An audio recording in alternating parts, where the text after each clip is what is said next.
दैनिक रूपमा हामीले मयूर टेलिभिजनका माध्यमबाट दैनिक राशिफल खण्ड यहाँहरूलाई प्रस्तुत गर्दै आइरहेका थियौँ। आजको दिनबाट हामीले यो मेरो आफ्नै युट्युब च्यानल रहेको छ जीवन न्यौपाने गुरु। अब यस युट्युब च्यानलका मार्फतबाट हजुरहरूले दैनिक रूपमा राशिफल खण्ड, पञ्चाङ्ग खण्ड र सम्पूर्ण ज्योतिषसँग सम्बन्धित कुराहरू यस च्यानलबाट प्राप्त गर्न सक्नुहुनेछ र तिथि पर्व आदि कथाहरू चाहिँ त्यस च्यानलबाट हजुरहरूले प्राप्त गर्न सक्नुहुनेछ। र आज हामी विशेष गरेर विशेष कुराहरूलाई दैनिक रूपमा जोड्ने प्रयास र अझ शास्त्रीय रूपमा कुन राशिका लागि के गर्नुपर्छ, के राम्रो हुन्छ, के नराम्रो हुन्छ र आजको दिनको लागि अझ राम्रो गराउनको लागि तपाईहरूले के गर्न सक्नुहुनेछ, सम्पूर्ण कुराहरूलाई जोड्ने प्रयास र प्रयत्न हामीले गर्नेछौँ। यहाँहरू देश विदेशबाट जहाँबाट हेर्दै हुनुहुन्छ यहाँहरू सबैलाई स्वागत छ। आउनुहोस्, पहिलो पटक हेर्दै हुनुहुन्छ भने सबैजना जोडिनुहोला, सबैजना सब्सक्राइब गर्नुहोला, सबैजना हामीसँग जोडिनुहोला। अब आजको दिनबाट हजुरहरूले अनवरत रूपमा दैनिक रूपमा राशिफल खण्ड यहाँहरूले श्रवण गर्न पाउनुहुनेछ र विशेष गरेर दैनिक हामीले कुन देवलाई स्मरण गर्ने, के काम गर्ने, के नगर्ने सबै कुराको जानकारी हजुरलाई दिनेछौँ। पञ्चाङ्ग खण्ड पनि हामीले दैनिक रूपमा श्रवण गराउनेछौँ। पञ्चाङ्गस्य फलम श्रद्धा गङ्गा स्नान फलम लभेत भनेर वर्णन गर्नुभएको छ। हामीले पञ्चाङ्ग श्रवण गऱ्यौँ भनेदेखि गङ्गादिमा गएर स्नान गर्दाखेरि हामीलाई जुन पुण्य मिल्दथ्यो हामीलाई त्यो पुण्य मिल्छ। त्यो भएको कारणले गर्दाखेरि हजुरहरूलाई हामीले श्रवण गराउनेछौँ। आज पौषको 16 गते बुधबार रहेको छ। पक्कै पनि सबैभन्दा पहिला हामीले एउटा श्लोक गाइरहेका छौँ र हजुरहरूलाई पनि एउटा श्लोक दैनिक रूपमा श्रवण गराउनेछौँ। हजुरहरूले त्यो श्लोक पनि श्रवण गर्नुभयो भने हजुरहरूको दिन शुभ रहोस्, हजुरहरूको इच्छाहरू पुरा हुन्, हजुरहरूको मनोकामनाहरू परिपूर्ण हुन्, यही हाम्रो कामना पनि रहेको छ। सबैजनाले भगवानलाई स्मरण गर्नुहोला, आफ्नो इष्टलाई स्मरण गर्नुहोला र दिनको सुरुवात गर्दाखेरि कमसेकम पञ्चाङ्ग खण्ड चाहिँ कहिल्यै पनि हरेक दिन श्रवण गरेर मात्रै दिनको शुभारम्भ गर्नुहोला। ओम त्वमेव माता च पिता त्वमेव बन्धु ससखा त्वमेव विद्या द्रविणं त्वमेव सर्वं मम देवदेव।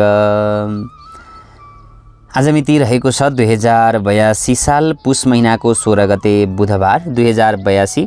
दिनमान आज रहेको छ 10 घण्टा 22 मिनटको। बिहान सूर्योदय 6 बजेर 55 मिनटमा हुनेछ, सूर्यास्त 5 बजेर 18 मिनटमा हुनेछ।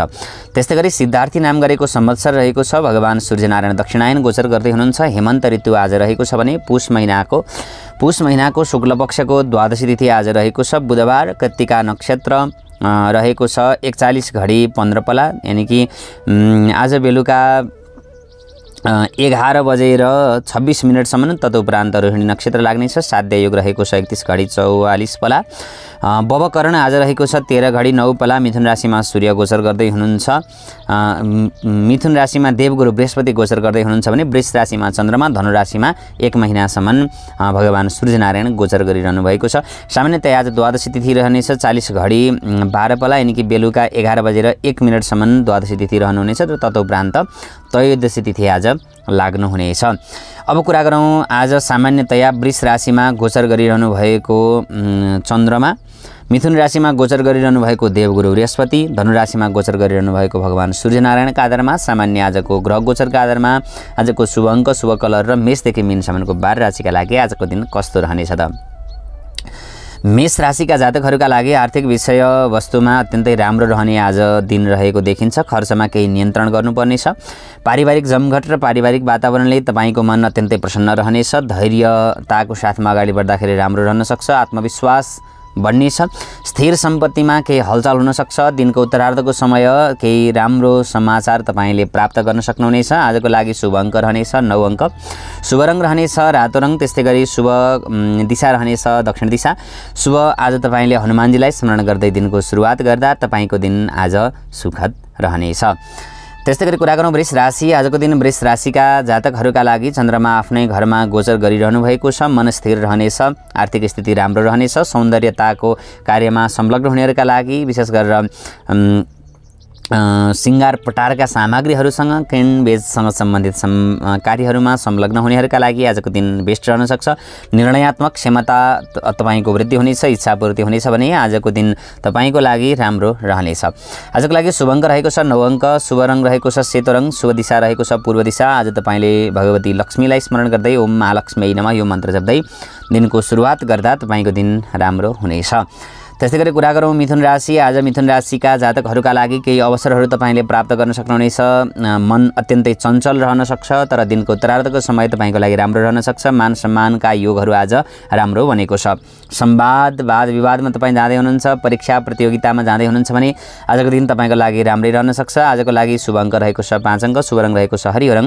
उत्तर दिशा तपाईँको लागि शुभ रहनेछ। भगवान नारायणलाई स्मरण गर्दै ओम नमो भगवते वासुदेवाय मन्त्र जप्दै तपाईँले दिनको सुरुवात गर्नुभयो भने तपाईको आजको दिन सुखद रहनेछ। त्यस्तै गरी कुरा गरौँ कर्कट राशि। आज कर्कट राशिका लागि स्वास्थ्यमा भने केही नकारात्मक भावहरू प्राप्त हुन सक्नेछ। तपाईँ विशेष गरेर नसासँग सम्बन्धित बिमार हुनुहुन्छ भने तपाईँहरूले आजको दिन केही विचार पुर्याउनु पर्छ। आर्थिक स्थिति दिनको उत्तरार्धको समयमा राम्रै रहनेछ। खर्च पनि आज वृद्धि हुनेछ। धैर्यताको आवश्यकता छ। आध्यात्मिक तपाईँ खोज अनुसन्धानमा हुनुहुन्छ भनेदेखि तपाईँहरूको लागि राम्रो रहन सक्छ। मानसिक रूपमा तपाईँहरूलाई अलिकति दबावहरू बन्न सक्ने, कार्यभारहरू बन्न सक्ने सम्भावनाहरू आज रहेको छ। आजको लागि शुभ अङ्क रहेको छ 3 अङ्क, शुभ रङ रहेको छ सेतो रङ। उत्तर पूर्व दिशा तपाईँको लागि शुभ। आज तपाईँले कुनै पनि कर्म गर्नु पूर्व भगवान भोलेनाथलाई स्मरण गर्दै ओम नमः शिवाय यो मन्त्र जप्दै दिनको सुरुवात गर्नुभयो भने तपाईँको दिन राम्रो रहनेछ। त्यस्तै गरी कुरा गरौँ सिंह राशि। आज सिंह राशिका जातकहरूका लागि मान सम्मानमा उच्च वृद्धि हुनेछ। आध्यात्मिक रूपमा तपाईँ अगाडि बढ्न पाउनुहुनेछ। स्वास्थ्य स्थिति सबल रहनेछ। आशा गरेका मानिसहरूले तपाईँलाई साथ दिनेछन्। आत्मबल राम्रो बन्नेछ। प्रगति उन्नति आज तपाईँको हुनेछ। आम्दानीका नयाँ स्रोतहरू पनि प्राप्त हुनेछन्। आजको लागि शुभ अङ्क रहेको छ 1 अङ्क, शुभ रङ रहेको छ सेतो रङ। त्यस्तै गरी पूर्व दिशा शुभ रहनेछ। भगवान सूर्यनारायणको उपासना गर्दै ओम घृणी सूर्याय नमः यो मन्त्र जप्दै दिनको सुरुवात गर्दा तपाईँको लागि आजको दिन राम्रो रहनेछ। त्यस्तै गरी कुरा गरौँ कन्या राशि। आजको दिन कन्या राशि हुनेहरूका लागि सामान्य जिम्मेवारीहरू थपिन सक्छ। पद प्रतिष्ठामा वृद्धि हुनेछ। तपाईँ गर्दै गर्नुभएको कार्यबाट अगाडि बढ्दाखेरि तपाईँको लागि आजको दिन विशेष फाइदा हुनसक्छ। विशेष गरेर व्यवसायी वर्गहरूका लागि आजको दिन स्वर्णिम रहन सक्छ। विदेशमा हुनुहुन्छ, कुनै पनि लगानीहरू गर्नुभएको छ भने वैदेशिक क्षेत्रमा रहेर लगानीहरू गर्नेका लागि पनि आजको दिन राम्रो रहन सक्छ। आजको लागि शुभ अङ्क 5 रहेको छ, शुभ रङ रहेको छ नीलो रङ, शुभ दिशा रहेको छ दक्षिण दिशा। भगवान गणेशजीलाई स्मरण गर्दै गम गणपतये नमः यो मन्त्र जप्दै दिनको सुरुवात गर्दा तपाईँको लागि दिन राम्रो हुनेछ। त्यस्तै गरी कुरा गरौँ तुला राशि। आजको दिन तुला राशिका जातकहरूका लागि आफूभन्दा ठुलाको साथ र सहयोग अत्यन्तै राम्रो मिल्नेछ। धार्मिक क्षेत्रमा रुचि बन्नेछ। भाग्यले अनुकूल साथ दिनेछ। गुरुजनको साथ र सहयोग तपाईँले प्राप्त गर्न सक्नुहुनेछ। नयाँ अवसर तपाईँले प्राप्त गर्ने देखिन्छ। शुभ समाचारहरू पनि तपाईँले सुन्न पाउनुहुनेछ। आजको लागि शुभ अङ्क रहेको छ 6 अङ्क, शुभ रङ रहेको छ आकाशे नीलो रङ। त्यस्तै गरी शुभ दिशा रहेको छ दक्षिण दिशा। आज तपाईँले भगवती लक्ष्मीलाई नै स्मरण गर्दै महालक्ष्मी नमः यो मन्त्र जप्दै दिनको सुरुवात गर्दा तपाईँको लागि आजको दिन सुखद र आनन्दमय रहनेछ। त्यस्तै गरी कुरा गरौँ वृश्चिक राशि। आज वृश्चिक राशिका लागि खर्चमा भने केही नियन्त्रण गर्नुपर्ने देखिन्छ। तपाईँको वृश्चिक राशि हो भने आज कहीँ यात्राहरू गर्दै हुनुहुन्छ भने खर्चमा अलिकति विचार पुर्याउनु होला, सावधानी अपनाउनु होला र सामान्यतया आज केही सामानहरू हराउन सक्ने या नगरेका कार्यमा तपाईँलाई मिथ्या आरोपहरू लाग्न सक्ने सम्भावना पनि रहेका कारणले गर्दाखेरि विशेष सतर्क हुनुपर्नेछ। आज सन्तान सुख र प्रेम सम्बन्ध भने आजको लागि अत्यन्तै राम्रो रहन सक्छ। पारिवारिक वातावरण तपाईँको लागि कायम रहनेछ। आजको दिन तपाईँको लागि दिनको उत्तरार्धको समय भने केही मन खिन्न पनि गराउने कार्यहरू हुन सक्छन्। सतर्कता अपनाउनु होला। आजको लागि शुभ अङ्क रहेको छ 2 अङ्क, शुभ रङ रहेको छ मरुन रङ। त्यस्तै गरी शुभ दिशा रहेको छ उत्तर दिशा। भगवान शिवजीलाई स्मरण गर्दै ओम नमः शिवाय यो मन्त्र जप्दै तपाईँले दिनको सुरुवात गर्नुभयो भने तपाईँको लागि दिन राम्रो रहनेछ। त्यसै गरी कुरा गरौँ धनुराशि। आजको दिन धनुराशिका लागि आफ्नै राशिमा सूर्य गोचर गरिरहनु भएको छ। व्यक्तित्वमा अत्यन्तै राम्रो प्रभाव पर्नेछ। साहस, नेतृत्व क्षमता र ऊर्जामा अझ वृद्धि हुनेछ। ऊर्जावान तपाईँ बन्नुहुनेछ। स्वास्थ्य स्थिति राम्रै रहनेछ, तर आत्मबल भने दिनको उत्तरार्धको समयमा केही गिर्न सक्छ। तपाईँले विश्वास गर्नुभएका मानिसहरूबाट तपाईँलाई केही नकारात्मक स्थितिहरू बन्न सक्ने सम्भावना रहेको छ। आज कसैलाई दिँदै हुनुहुन्छ, धन सम्बन्धी दिँदै हुनुहुन्छ, ऋण लिँदै हुनुहुन्छ भने आज तपाईँले दुईटै कार्यहरू नगर्नु तपाईँको लागि राम्रो रहनेछ। आजको लागि शुभ अङ्क रहेको छ 3 अङ्क, शुभ कलर रहेको छ पहेँलो कलर, शुभ दिशा रहेको छ पूर्व दिशा। त्यस्तै गरेर आज तपाईँले कुनै पनि कर्म गर्नु पूर्व भगवान लक्ष्मीले सहित हुनुभएको नारायणलाई स्मरण गर्दै ओम नमो भगवते वासुदेवाय मन्त्र जप्दै दिनको सुरुवात गर्नुभयो भने तपाईँको लागि राम्रो रहनेछ।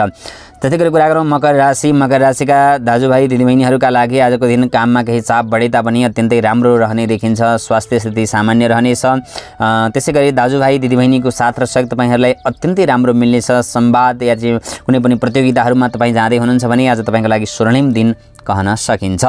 त्यसै गरी स्वास्थ्य स्थिति सामान्य रहनेछ। आजको लागि शुभ अङ्क रहेको छ 8 अङ्क, शुभ रङ रहेको छ खैरो रङ, पश्चिम दिशा शुभ रहनेछ। भगवान पशुपतिनाथको उपासना गर्दै ओम नमो भगवते वासुदेवाय ओम नमः शिवाय यो मन्त्र जप्दै दिनको सुरुवात गर्दा तपाईँको लागि राम्रो रहनेछ। त्यस्तै गरी कुरा गरौँ कुम्भ राशि। आजको दिन कुम्भ राशिका जातकहरूका लागि बचत वृद्धि हुनेछ, खर्चमा कमी हुनेछ, वाणीको सुमधुर प्रभाव पर्नेछ। वाणीको प्रभावले, बोलीको प्रभावले तपाईँले अरूको मन जित्न सक्नुहुनेछ, आत्मविश्वासमा वृद्धि हुनेछ। स्थिर सम्पत्तिमा भने केही हलचल हुनसक्छ। सन्तोषजनक आजको दिन रहन सक्छ, वातावरण राम्रै रहनेछ, तपाईँले अवसरहरू पनि केही पाउन सक्नुहुनेछ। आजको लागि शुभ अङ्क रहनेछ 4 अङ्क, शुभ रङ रहनेछ नीलो रङ, शुभ दिशा रहेको छ उत्तर दिशा। भगवान पशुपतिनाथलाई स्मरण गर्दै दिनको सुरुवात गर्नुहोला। ओम नमः शिवाय यो मन्त्र जप्नुहोला। आजको दिन तपाईँको अझ सुखद र अझ आनन्दमय रहनेछ। त्यस्तै गरी कुरा गरौँ मीन राशि। आजको दिन मीन राशि हुनेहरूका लागि मन अत्यन्तै राम्रो प्रसन्न भावका साथमा तपाईँ अगाडि बढ्न सक्नुहुनेछ। निर्णयात्मक क्षमतामा पनि अभिवृद्धि हुनेछ। स्वास्थ्यमा सामान्य रहनेछ। आध्यात्मिक ऊर्जा, आध्यात्मिक चेतना अझ वृद्धि हुनेछ। धैर्यको आवश्यकता आज देखिन्छ। आध्यात्मिक शान्ति पनि तपाईँले प्राप्त गर्न सक्नुहुनेछ। आजको लागि शुभ अङ्क रहेको छ 7 अङ्क, शुभ कलर रहेको छ बैजनी कलर, शुभ रङ रहेको छ बैजनी। त्यस्तै गरेर शुभ दिशा रहेको छ पूर्व उत्तर दिशा। तपाईँले कुनै पनि कर्म गर्नु पूर्व भगवान नारायणलाई स्मरण गर्दै ओम नमो भगवते वासुदेवाय यो मन्त्र जप्दै दिनको सुरुवात गर्नुभयो भने दिन तपाईँको राम्रो रहनेछ। त्यस्तै गरी कुरा गरौँ आजको बार बेला। आज कुन बेलादेखि कुन बेलासम्म सबैभन्दा राम्रो रहनेछ र कुन बेलादेखि कुन बेलासम्म आज सबैभन्दा नराम्रो रहनेछ। बिहान 6:56 8 बजेर 13 मिनटसम्म लाभ समय, 8 बजेर 13 मिनटबाट 9 बजेर 31 मिनटसम्म अमृत समय, 9 बजेर 31 मिनटबाट 10 बजेर 49 मिनटसम्म कालो समय, 10 बजेर 49 मिनटबाट 12 बजेर 7 मिनटसम्म शुभ, 12 बजेर 7 मिनटबाट 13 बजेर 24 मिनटसम्म रोग, 13 बजेर 24 मिनटबाट 14 बजेर 42 मिनटसम्म उद्वेग र 14 बजेर 42 मिनटबाट 16 बजेसम्म चर, 16 बजेबाट 17 बजेर 18 मिनटसम्म लाभ समय प्राप्त भएको छ। यसका साथमा पक्कै पनि हामीले आजको दिनबाट यहाँहरूलाई दैनिक रूपमा राशिफल खण्ड यहाँहरूलाई प्रस्तुत गर्नेछौँ। पहिलो पटक यहाँहरू हेर्दै हुनुहुन्छ भने यो मेरो आधिकारिक च्यानल रहेको छ। हजुरहरू सबैजना जोडिनुहोला, सबैजनाले फलो गर्नुहोला, लाइक गर्नुहोला, कमेन्ट गर्नुहोला र हामीले साथमा मयूर टेलिभिजनका माध्यमबाट हजुरहरूलाई सम्पूर्ण कुराहरूको जानकारी दिँदै आइरहेका थियौँ र ज्योतिषका सम्पूर्ण कुराहरू चाहिँ अब हामीले यसै च्यानलका मार्फतबाट हजुरलाई जानकारी दिनेछौँ। चाड, पर्व, तिथि सबै कथाहरू चाहिँ हजुरहरूलाई हामीले त्यही च्यानल मार्फतबाट जानकारी दिनेछौँ। पक्कै पनि पहिलो पटक हेर्दै हुनुहुन्छ भने दुईटै च्यानलमा हजुरहरू जोडिनु होला भन्दै यहाँहरू सबैको आजको दिन सुखद रहोस्, आजको दिन आनन्दमय रहोस्। हामीलाई टिकटक, फेसबुक, युट्युब, इन्स्टाग्राम आदिबाट जुन सामाजिक च्यानलहरूबाट हेर्दै हुनुहुन्छ यहाँहरू सबैको जय होस्, मङ्गल होस् भन्दै भगवानसँग यही प्रार्थना गर्दै आजको दिनको लागि भने बिदा माग्दछु। भोलि यसै समयमा राशिफल खण्ड, पञ्चाङ्ग खण्ड लिएर उपस्थित हुने नै छु। ओम सर्वे भवन्तु सुखिनः, सर्वे सन्तु निरामयाः, सर्वे भद्राणि पश्यन्तु मा कश्चित् दुःखभाग् भवेत्। ओम शान्तिः।